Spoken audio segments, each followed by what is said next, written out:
The Dog and the Sparrow. A shepherd's dog had a master who took no care of him, but often let him suffer the greatest hunger. At last he could bear it no longer, so he took his heels and off he ran in a very sad and sorrowful mood. On the road he met a sparrow that said to him, "Why are you so sad, my friend?" "Because," said the dog, "I am very, very hungry and have nothing to eat." "If that be all," answered the sparrow, "come with me into the next town, and I will soon find you plenty of food." So on they went together into the town, and as they passed by a butcher's shop, the sparrow said to the dog, "Stand there a little while till I peck you down a piece of meat." So the sparrow perched upon the shelf, and having first looked carefully about her to see if anyone was watching her, she pecked and scratched at a steak that lay upon the edge of the shelf, till at last down it fell. Then the dog snapped it up and scrambled away with it into a corner, where he soon ate it all up. "Well," said the sparrow, "you shall have some more if you will. So come with me to the next shop, and I will peck you down another steak." Then the dog had eaten this too. The sparrow said to him, "Well, my good friend, have you had enough now?" "I have had plenty of meat," answered he, "but I should like to have a piece of bread to eat after it." "Come with me then," said the sparrow, "and you shall soon have that too." So he took him to a baker's shop and pecked at 2 rolls that lay in the window, till they fell down. And as the dog still wished for more, he took him to another shop and pecked down some more for him. When that was eaten, the sparrow asked him whether he had had enough now. "Yes," he said, "and now let us take a walk a little way out of the town." So they both went out upon the high road, but as the weather was warm, they had not gone far before the dog said, "I am very much tired. I should like to take a nap." "Very well," answered the sparrow, "do so, and in the meantime I will perch upon that bush." So the dog stretched himself out on the road and fell fast asleep.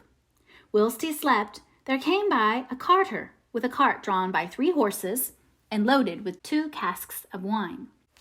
The sparrow, seeing that the carter did not turn out of the way, but would go on in the track in which the dog lay so as to drive over him, called out, "Stop! Stop! Mr. Carter, or it shall be the worse for you." But the carter, grumbling to himself, "You make it the worse for me indeed. What can you do?" cracked his whip and drove his cart over the poor dog, so that the wheels crushed him to death. "There," cried the sparrow, "thou cruel villain, thou hast killed my friend the dog. Now mind what I say. This deed of thine shall cost thee all thou art worth." "Do your worst and welcome," said the brute. "What harm can you do me?" and passed on.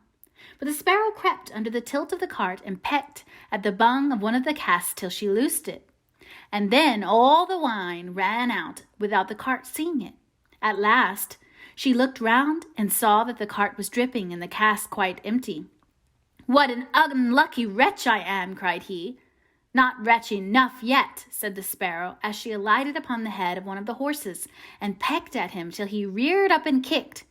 When the carter saw this, he drew out his hatchet and aimed a blow at the sparrow, meaning to kill her, but she flew away, and the blow fell upon the poor horse's head with such force that he fell down dead. "Unlucky wretch that I am!" cried he. "Not wretch enough yet," said the sparrow. And as the carter went on with the other 2 horses, she again crept under the tilt of the cart and pecked at the bung of the second cask, so that all the wine ran out. When the carter saw this, he again cried out, "Miserable wretch that I am!" But the sparrow answered, "Not wretch enough yet," and perched on the head of the second horse and pecked at him too. The carter ran up and struck at her again with his hatchet, but away she flew, and the blow fell upon the second horse and killed him on the spot. "Unlucky wretch that I am," said he. "Not wretch enough yet," said the sparrow, and perching upon the third horse she began to peck at him too. The carter was mad with fury, and without looking about him or caring what he was about, struck again at the sparrow, but killed his third horse, as he had done the other 2. "Alas, miserable wretch that I am," cried he. "Not wretch enough yet," answered the sparrow as she flew away. "Now will I plague and punish thee at thine own house." The carter was forced at last to leave his cart behind him, and to go home overflowing with rage and vexation.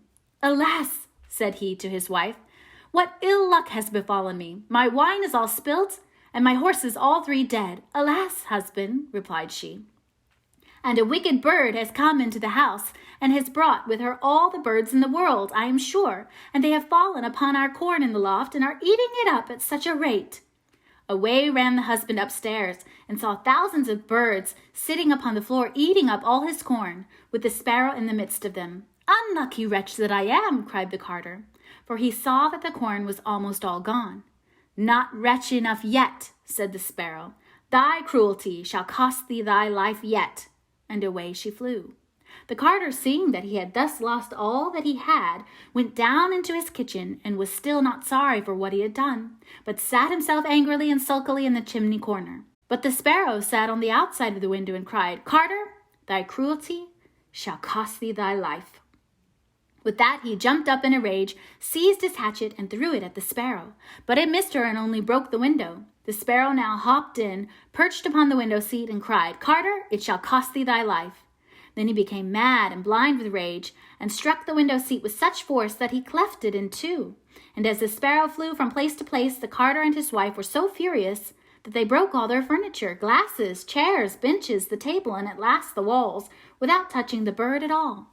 In the end, however, they caught her, and the wife said, "Shall I kill her at once?" "No," cried he, "that is letting her off too easily. She shall die a much more cruel death. I will eat her."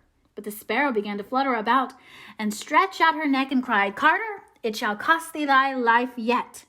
With that, he would wait no longer, so he gave his wife the hatchet, and cried, "Wife, strike at the bird, and kill her in my hand." And the wife struck, but she missed her aim, and hit her husband on the head, so that he fell down dead, and the sparrow flew quietly home to her nest.